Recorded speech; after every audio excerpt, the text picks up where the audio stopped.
know why you didn't want to get wet now. We will continue our post-race press conferences here at Kansas Speedway following the Hollywood Casino 400. We now welcome our race winner, Kevin Harvick, driver of the number 29 Budweiser Chevrolet. Yeah, should. Sorry. That's all right. You can do what you want to do today. Hey, Kevin, you called it after qualifying. Oh, I Said didn't your call stats that. were going to speak for themselves. I and said you were I gonna hope be the back in stats here speak for following the themselves. pack. Don't start that. Don't start that. No, Okay, I called it. yeah. I said that your stats were going to speak for themselves and you'd be back in here. First of all, congratulations on your win today. Your 22nd victory in 460 NASCAR Sprint Cup Series races, obviously winning from the pole. And of your 6 career poles, you have now won 3 of the corresponding races, including each of the last 2. Your 3rd victory of 2013, your 1st victory here at Kansas. Talk a little bit about your win out there today. Yeah, we definitely don't need to say that we said that because we don't want the I said that. we don't I'll want the take- karma I'll police to take come credit get for us. it. I talk about the karma police a lot. And we don't want bad karma to overwhelm us at any point. But was an interesting weekend to say the least. Obviously, everybody was battling the tires and the track, and I think that it was like driving on a razor blade. So I told them yesterday, I said, we just got to try to get some kind of consistency because that was the thing that for me stuck out the most was, our lap times, one would be good, one would be bad, one would be good, and that's always our strong point when you have that nice curve of lap times. So we just talked about a lot of adjustments that we wanted to make and kind of eliminated a few things here and there overnight. And it was like driving 2 different cars. Out front there was not even close, and in traffic you were just another one of the cars and had a lot of trouble, and so that made the restarts really important. Everybody would get really aggressive on the restarts and trying to make up spots because that was the place that you had to do it. So to sit on the pole and win the race is obviously a great weekend, and controlling our own destiny by doing that. Putting ourselves closer to where we need to be with a championship race. So we'll just keep having fun and keep doing what we're doing. Also joining Kevin is crew chief Gil Martin, climbing to 3rd in points, only 25 behind Matt Kenseth. Gil, talk a little bit about your strategy and moving ahead with 4 races down in the chase, looking towards Homestead. I mean, obviously, the only strategy you can have is do what we did today. It's very hard to do. But coming into this weekend, we knew we had a test day. We brought a brand new car, and we knew we had a lot of things to put to bed on Thursday and thought we had a pretty good handle on it, but the track completely changed on Saturday, so we had to undo a lot of that stuff.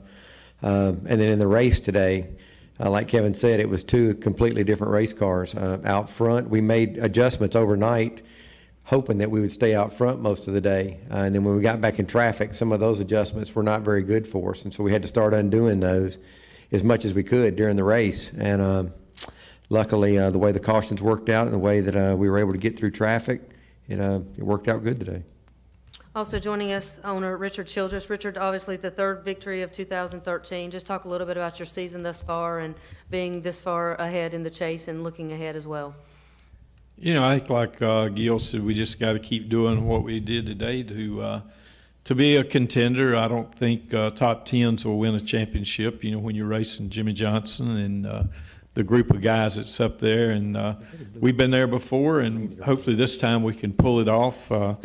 Today was Kevin did a great job. It's one of them deals you had to position yourself when you had that last pit stop to be out front or close to the front to have a good day. And the car was fast all week from the time we got here. We'll take questions for all 3. Please raise your hand. We'll get a wireless mic to you. We'll start in the back with Brad, then we'll come back up front to Lewis. Come on, Bob, pay attention. I'm going to ask the same thing to you, Kevin, as I did Jeff Gordon earlier. How did you like the right front tire used in today's race, and would you like to see it ran at more racetracks next season where a lot of issues with that occurred? Yeah, I don't think there were any issues with the tire. I think the issue is the pavement and the things they keep repaving these racetracks with that puts Goodyear in a box. And it's not Goodyear's fault. They have to make a tire that's not going to blow out. So when you're running an average of 187 or 185, whatever the average speed is, they have to make the tire durable. And, the outside of the tire would be 10 degrees hotter than the inside of the tire because they've done a good job of making the inside of that tire durable. But, they continuously put the tire company and the competitors in a box that we're in with the type of asphalt that they keep putting on track. So I think Goodyear's done a fine job with the tire, and when you have the cards that they're dealt. Okay, we'll take our next question from Lewis, then go back to Bob, then Jim. Lewis Frank from Speed Week. Kevin, you won the pole, you won the race. I think you led the most laps. Did you have any issues this weekend, aside from a second car? We had a lot of issues. Honestly, we thought we did, but as you talk to everybody, so did everybody else. And well, I think for us, it's the same kind of thing we went through last week. Everybody was fighting the same issue in the center of the corner at Dover. After the first session, I was really frustrated. They were frustrated. And we just said, we're not going to work on that problem anymore because it exists for the whole field. Let's make the other two parts of the corner, better. And this weekend, we kind of did the same thing. We said we knew it was going to drive like crap in traffic. We knew that it was going to be edgy to drive. So let's just try to do the best we can and make it as good as possible. And it's not going to feel good. You just have to accept the fact that the car is not going to drive like a slot car. It's not going to feel good. It's not going to be comfortable. And so that's kind of how we approached the weekend. After the first practice, it was good, and the second practice, it wasn't. Qualifying trim, we had 2 really good runs and 2 really bad runs.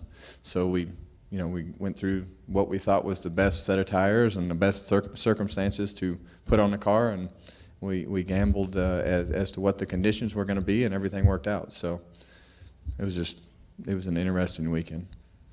Okay, we'll go to Bob, then Jim. Bob Parker, Sporting News. For Kevin and Gil, I know you guys never considered yourselves out of this thing, but do you consider yourselves more in this thing now after the victory, plus maybe the issues that some of the others had? Go ahead. Well, there's no way you can ever consider yourself out of it. The first race of the year at Daytona, I think we came out of there 43rd. And in 10 weeks, we were back up to around 10th or 11th. So we made up a lot of ground, not only just by running well, other guys had problems too. And with 6 races to go, there's so many things can happen. You've still got Talladega and Martinsville that everybody considers to be tracks that shake everything up. But today we were at what everybody considers to be a non-eventful 1.5 miles, and you saw what happened today. So there's a lot of things that can happen in the next few races, and we're just going to have to capitalize on them. But by no means do I think we're out of it. Okay, next question we'll take from Jim. Jim Utter, Charlotte Observer, for Kevin and for Gil. Was your win at the 600 kind of foreshadowing a little bit? You guys are the only ones other than Gibbs drivers to win at 1.5 mile tracks, and a lot of people made a big point about how many there were in the chase. So was that kind of an indicator that maybe at that time that you might have something more along the lines of what they have towards the end of the year? For me, I think today is more positive for us than any other race we've been to all year, just for the fact that we were at a 1.5 mile racetrack that had a lot of circumstances and being comfortable, more comfortable than everybody else, I guess you could say, driving the car and having the speed that it had, I think shows the gains that we've been able to make since that race. So, I think the confidence in the team and the car and the 1.5 mile stuff is good. And the bottom line is you can have fast cars, but it's going to come down just like it did at the 600. You're going to have the right strategy to go along with everything as the day unfolds. That's just it. It is extremely hard to win on these 1.5 mile tracks because you've got to be looking at gas mileage. You got to be looking at where you're going to be at the end of the race. Today, with about 100 laps to go, I told him we were thinking about this like a road course because you had to just start backing it up, knowing when could you make it. Because luckily, a couple of times there where we had 10-lap tires on, we were up in the front. Most of the time, you would feel like you were sitting duck. But I knew today from practice that all you had to do is go out on stickers, come back into the garage, let them sit a minute and go out, and they had a lot of speed, and that same characteristics was there today.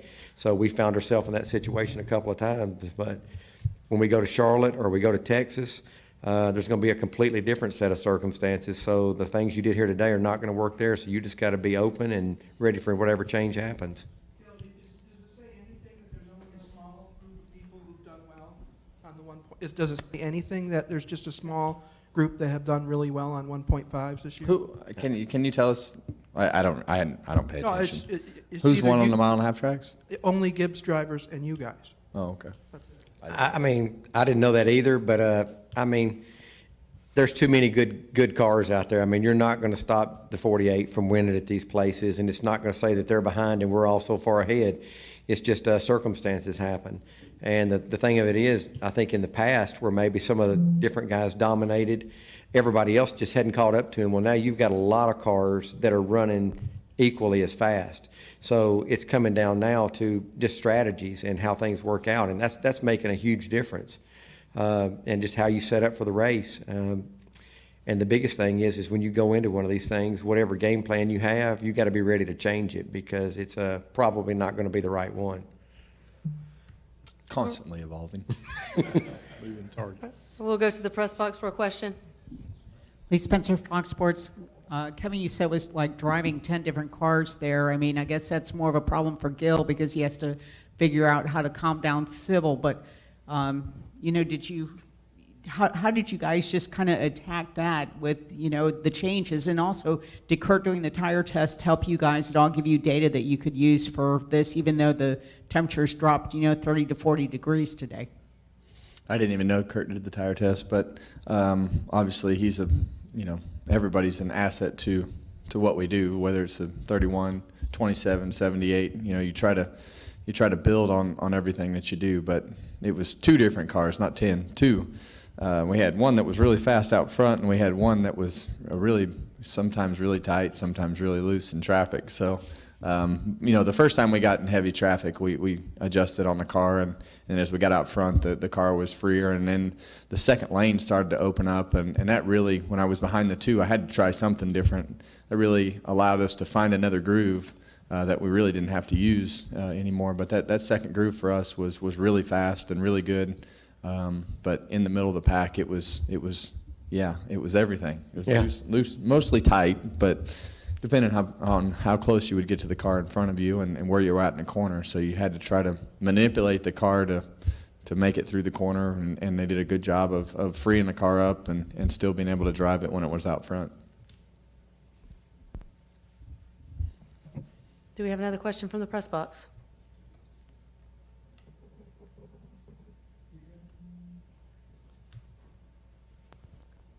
Okay, we're going to fix your mic and we'll come back to the press box. Go ahead with your question, Bob, in the back. He's got his glasses back on.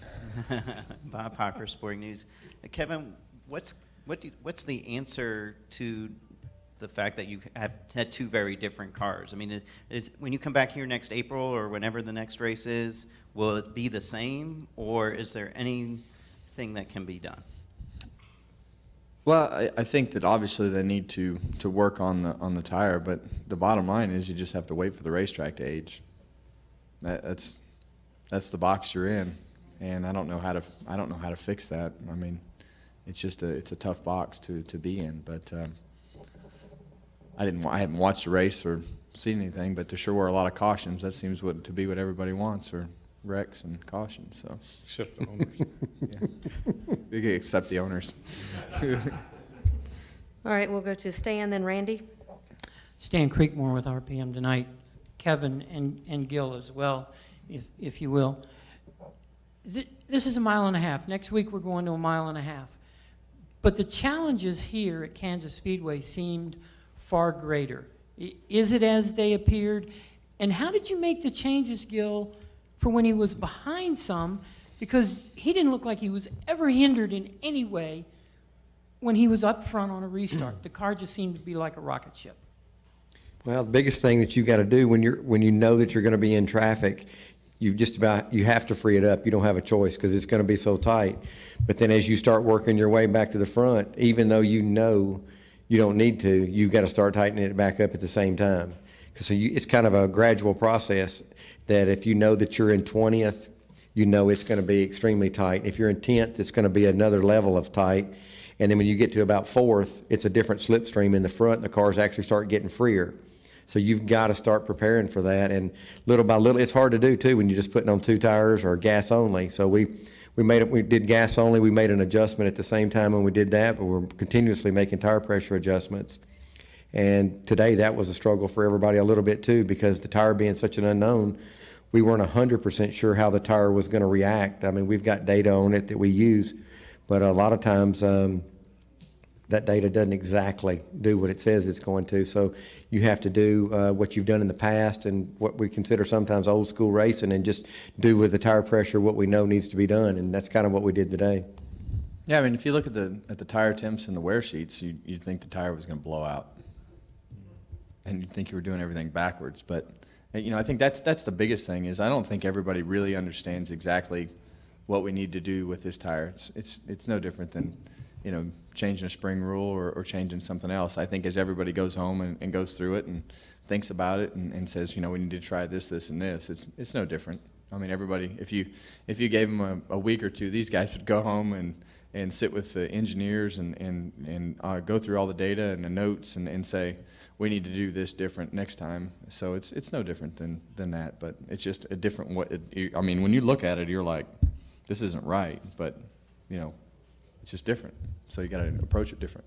So will Charlotte be an easier win next week than trying to dominate here like you did? Heck, I don't know. It's like he said, every week's a different challenge. You just never know what you're going to be, you don't know what you're going to deal with.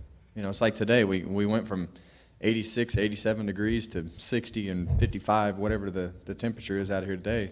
And it totally changed the whole balance of the car. So you don't know what the weather's going to be. You don't know what the tire's going to be. You don't know. I mean, there might be a jump going into turn 1. Who knows? Okay, we'll take a question from Randy, then we'll go upstairs and come back down to Lewis. Yeah, Randy Kovich, Kansas City Star. This is for Richard, but Kevin and Gil can chime in. Kevin is leaving for a new team next year. Kurt Busch leaving for a new team next year. How are these guys able to, I hear they finished 1-2 today and they're in the chase. And just, can you talk about how they kept their focus and their attention on your team and not peeking ahead? We just talked about it, and we're committed to try to win the championship. We owe it to our sponsors and our fans to give them 100%, and that's what we agreed to do, and that's what we're going to do till Homestead, no matter what happens between now and then. And that's our goal, is to go after the championship, and what a great way to go out. Well, there's also, how many people you got? 550? Yeah, around 500 or so. Those guys are going to work on the cars, whether they're running first or last. And that's really, whether I agree with him or he agrees with me, doesn't really matter. Those guys that are down there in the shop and digging on the cars, those are the ones that you look at and you say, you owe it to them to go out and do what you have to do. So it's business, but it's also, you have a sense of pride, and your ego just has a hard time taking the fact that you did it like everybody else, and I think that's what we talked about. You don't want to do it like everybody else. You want to go out with a sense of success, and everything's gone well. Okay, we'll go to the press box for your question. Brent James from ESPN.com for Kevin. You made a comment to the effect during the race that you'd gotten screwed by smoke and duct tape. I was wondering how frustrating it was getting to deal with all those cautions and the restarts, especially at least one of them was pretty strange with the grass catching on fire beyond the track. I didn't even really know what to say on the second one. I knew Gil was in full meltdown mode on the smoke because the first caution was for a piece of tape, and we just started the green flag pit cycles, and sometimes it runs through the cycle, and then they throw the caution to pick up the debris to not really change the outcome of the race. But today it was a caution, and for us it fortunately worked out. And then we're leading the race, and I think we were leading. Yeah, we were leading, and we were trying to stretch it about 20 more laps, and we did not need a caution. And then there's smoke what was on fire? Mulch? Mulch. Duct tape and mulch were our best friends today. So yeah, it's frustrating. Obviously, the first thing you think of is, man, I got screwed up there, or somebody's screwing us, and then they're just calling the race, and us sitting in the car, it's frustrating. So sitting on the pit box or sitting watching the race, it's just you always think everybody's out to get you, but luckily today it all worked out. All right, we'll take one up front from Lewis, our final question. Kevin and Gil, you've been around a while. I'm not making an old age thing about this. He's but a you- lot older than I am. Yeah. But No, you- that's why I've got on a coat and a sweatshirt. I- Cold weather. But you were around when they transitioned from bias ply to radials. Can you compare the change, the difference now, how much you're going through, and does more information help you, or does that hurt you to have more information? I tell you, it's funny you say that. I was talking to Dale Inman yesterday. We were watching the cars go through inspection, and I just looked at him and I said, what has this come to? And he was like, if I had to keep up with all this way back, he said, I don't know what I would have done. And there's just so much information now that it's overpowering. And that's the thing that we have to wade through every week, because you can get focused on one little piece of information because you can study it all week long, and you have to break it up into so many different people doing so many jobs that they can analyze it and they can come to you with the pertinent stuff in there. But the hardest thing about it is 3 guys can look at the same piece of information and have a different conclusion. So you really have to know the people that are looking at the stuff to make sure that they don't have an agenda to make things work. So you have to weed through so much stuff now, and that's what we went through this week. We went through all of our test stuff from Thursday, Friday, and Saturday, and you sit at the hotel and you drink whatever, Budweiser, and you eat pizza, and you do it till your stomach is killing you, because you've got so much that you have to go through to come in on Sunday morning. You apply it to the car, and you hope that it works, and that's what you got to do. So can you put in perspective for non-technical people? Can you compare this to the transition from bias? How much difficulty? Oh, yeah, most definitely, because when that transition took place, everybody was trying to do everything they could with adding camber to the tire, because we lost the ability to have stagger. So then everybody was trying to do camber, and Harry Gant obviously won all those races because they were one of the first ones to get on that. And Richard can speak more about that with Dale, but I think that was one of the toughest things, that the cars, you couldn't hang the cars out when the radials first came out like you could with the bias plies. And so there was a tremendous learning curve, and that's what we're going to go through with this tire, because you're going to get in a situation where you're running on both compounds if you don't have your geometry right or whatever you've got going on in the car, and it's going to make the cars handle just differently. All right. Kevin, Richard, Gil, congratulations again on your win, and best of luck the rest of the chase. Thank you.